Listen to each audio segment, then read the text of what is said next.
Hello, I'm Andrew Lubin, and today we're talking about the job market for America's veterans.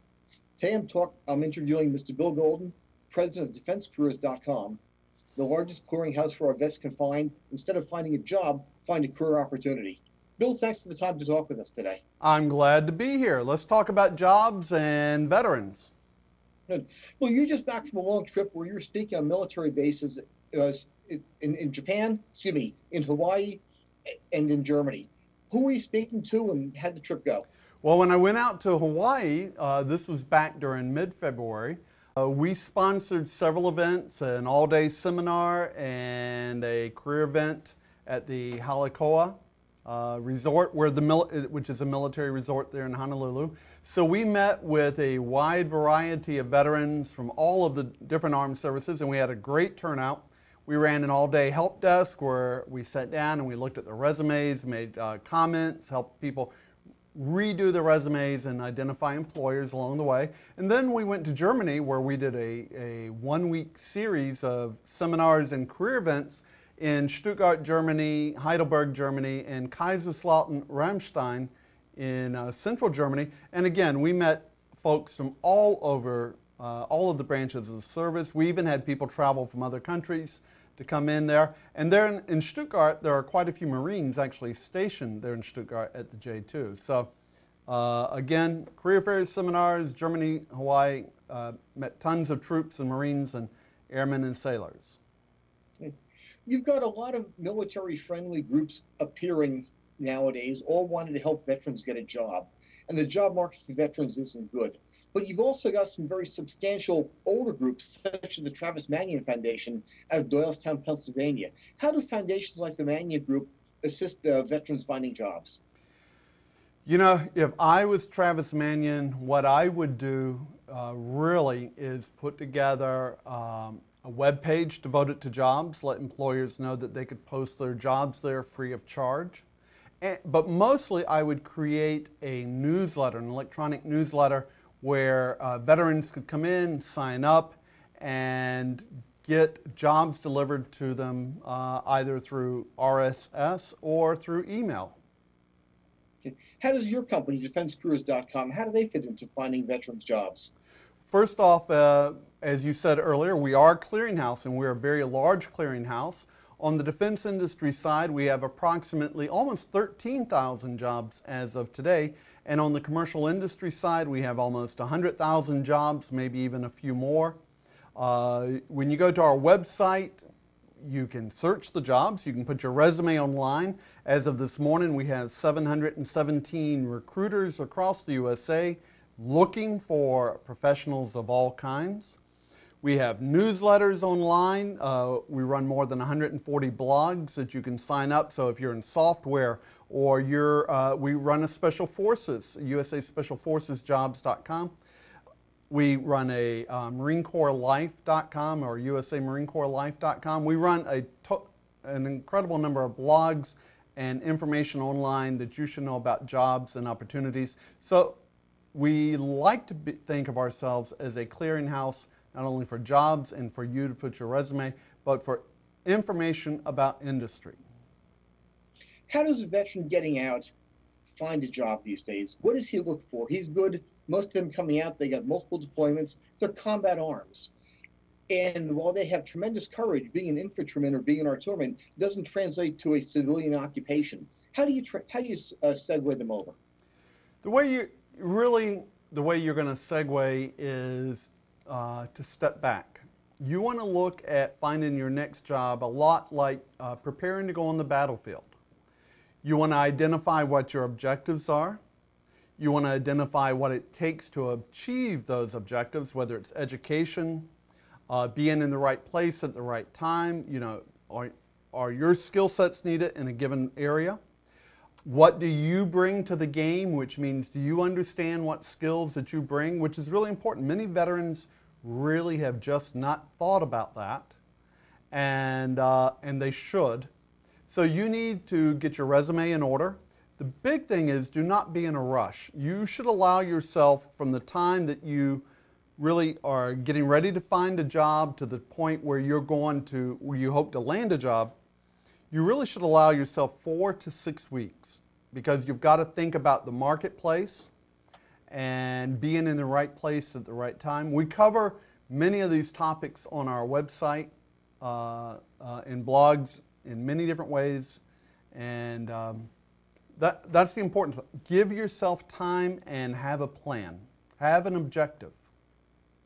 Are you able to help with a resume? The military resumes I've seen have been not good, to be polite. Absolutely, we can help. If you go to any of our websites or blogs, you'll see a question and answer guru icon at the top of the page. Drop us a line, include your resume, tell us what you want to do, where you'd like to go.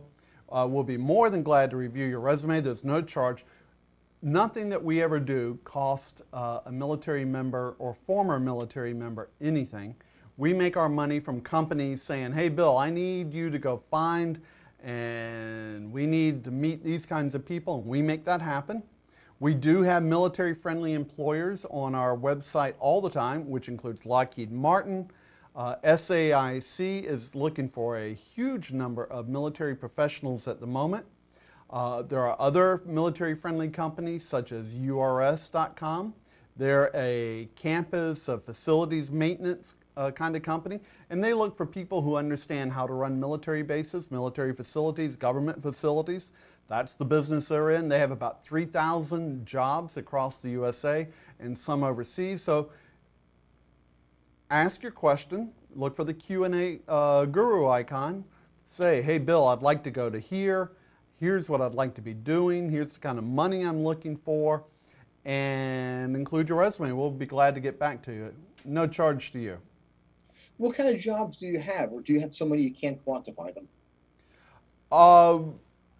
Well, I would say we have about anything that is needed in society. I mean, literally, you come in, and if you were to put in the word baker because you like to bake, or photographer.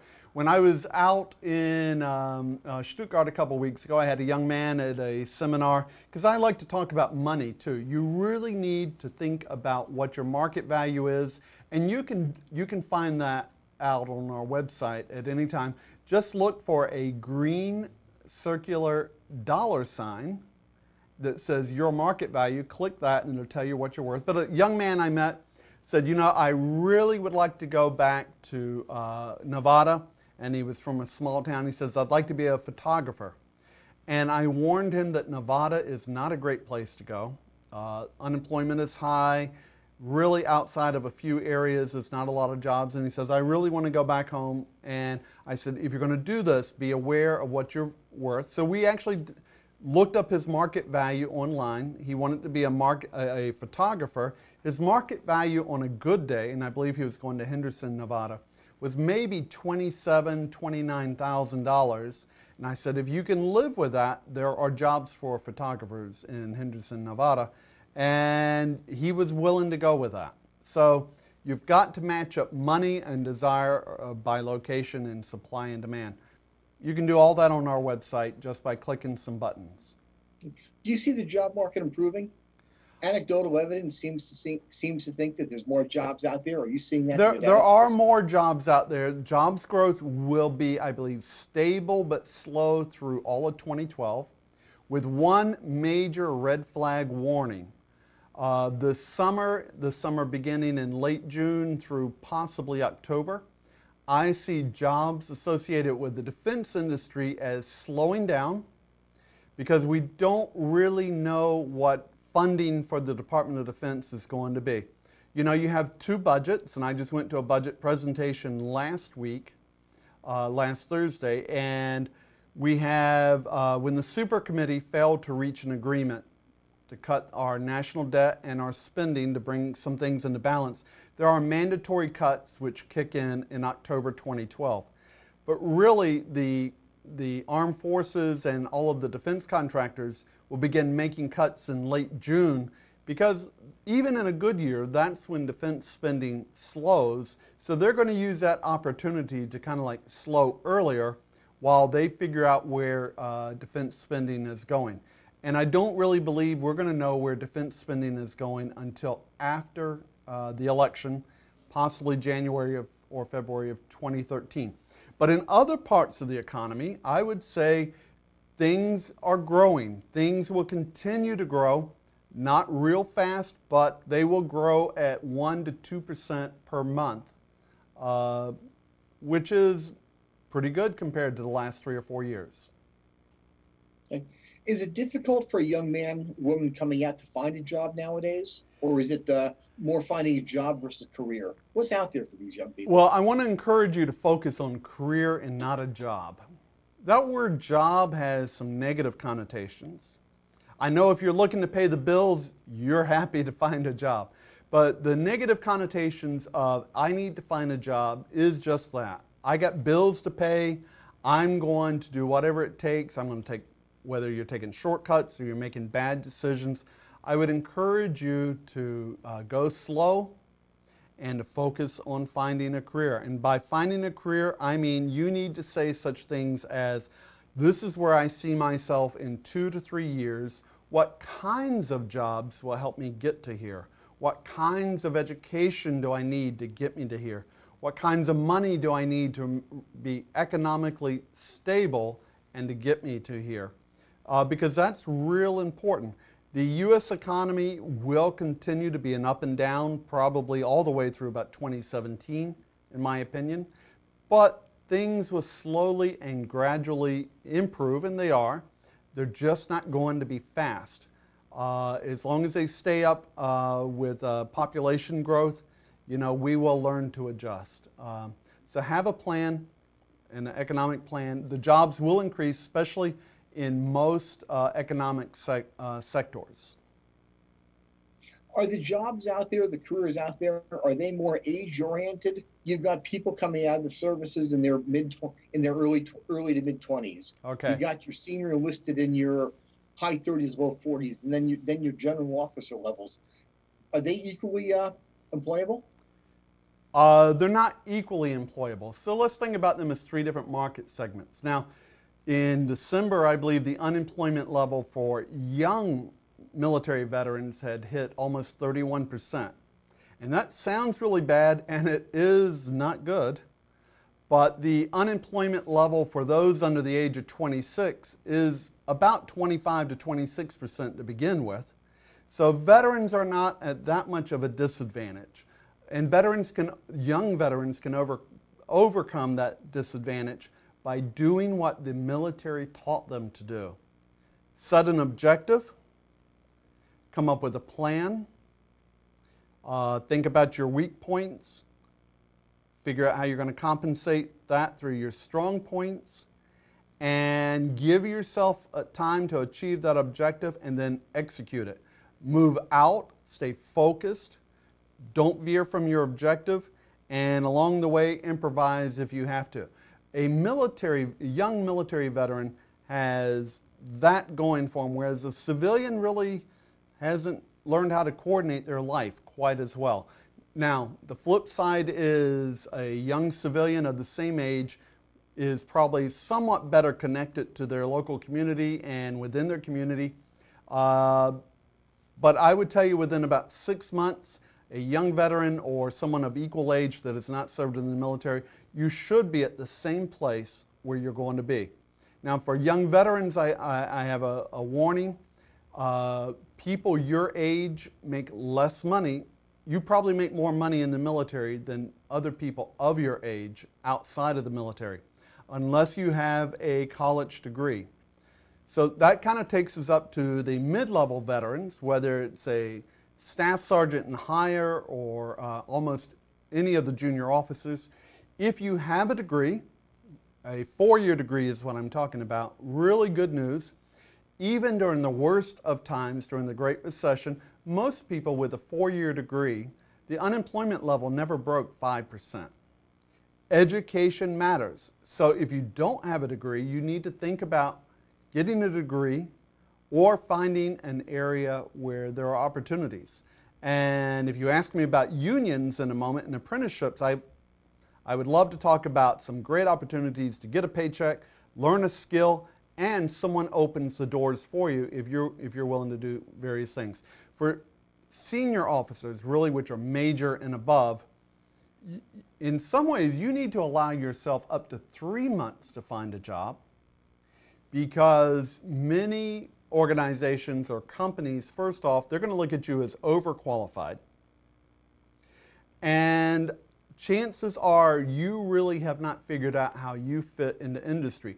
You see yourself with so many different skill sets and levels of experience, but you're not quite sure how you fit. And what you tend to do is to oversell yourself. I've been a leader of, I've been in combat, I've managed logistic resources while taking fire, I've managed things spread over a 400-kilometer area. I've had air, I've had ground, whatever. You tend to overwhelm employers with all of this I can do, and yet you often cannot address what employers do, which is how do they make money, how do they manage services, develop products, how do they meet customer satisfaction when they don't like the way something is packaged, etc. And you really don't have a good answer for that, because that is not part of the leadership or management world that you have been in. Okay. Well, tell us a bit about unions and about some of these other programs. Okay. And some of these, go through. Many employers say that it's very hard to find qualified people to work in manufacturing. And now that some manufacturing is moving back to the U.S., I was just reading an article in Business Week earlier today, which set me off, by the way, because the entire aspect or perspective of the article was, we need to bring in more foreign laborers who are tradesmen, because Americans no longer have the skills necessary to run factories, to run manufacturing. And these are jobs paying around $100,000 or more. And what kind of set me off is, a lot of people don't realize that in manufacturing, you need skilled tradesmen that learn their tradescraft, not by going to school. Now, maybe they went to a community college or something and they got the basics, they got a concept, but how many times have you taken something apart, put it back together, had to fabricate a part along the way? You need to have lived and worked basically under a master. Now, unions traditionally have, and I'm not pushing unions, I'm a right-to-work kind of person, but unions do serve a very important role in our economy, and one of those roles is to grow the next generation. Companies expect people to show up with skills, ready to go to work. And if you're a skilled craftsman, there's no such thing as I got out of school and I learned all I need to know to go to work. To be a skilled craftsman, you really need to spend anywhere from 4 to 6 years serving as an apprentice. So here's where unions come in. For skilled craftsmen and tradesmen across a wide range of skill sets, unions will help you get into appropriate training for a wide range of skills. They will help you get a paycheck while you're learning. And of course, they are putting you into a multiple-year apprenticeship program. There are a couple programs maybe only 3 years long, but most are 4 years or longer. So unions help make sure that you're taken care of, you're educated, you have benefits while learning, and learning takes time, and they help you find your next job. And that is not something that you can find in any other part of our economy or marketplace. And this is a great opportunity for military who like to work with their hands, that like to get out there and do great things, and want to make money, because all of these skill sets pay good money, but they take time and mastering the skill, and that's hard to do unless you've been an apprentice. So if nothing else, go to Google and Google Union Apprenticeship Program, and you could put a state such as Massachusetts or Virginia or wherever, or a major city such as Boston. I was just looking this morning at a union apprenticeship program in the New Hampshire, Massachusetts area, run out of Boston, and they have tons of apprenticeships that pay decent money and would help you learn a skill that pays fabulous money up to $100,000, sometimes more. If you make it through the entire program and you throw yourself into that career field, because it is a career, it's not a job. You're not going to walk in off the street and start making money. You're going to have to apply yourself. But if you're coming out of the service and you've been a diesel mechanic or a radio man or radio repair operator, that's a perfect opportunity to take your existing skill set and move into the civilian world almost instantaneously. That's a great opportunity. It is, because you know the primary requirement for all of these jobs is you have a high school diploma and a willingness to become an apprentice. Interesting. Well, unfortunately, we're about out of time on this, but maybe we'll be able to engage on this again. This is Andrew Lubin. We've been talking with Bill Golden, president of DefenseCareers.com. Bill, thank you for the time today. Glad to have, I hope that I've been of help, and glad to have done the interview. Thank you. Thank you.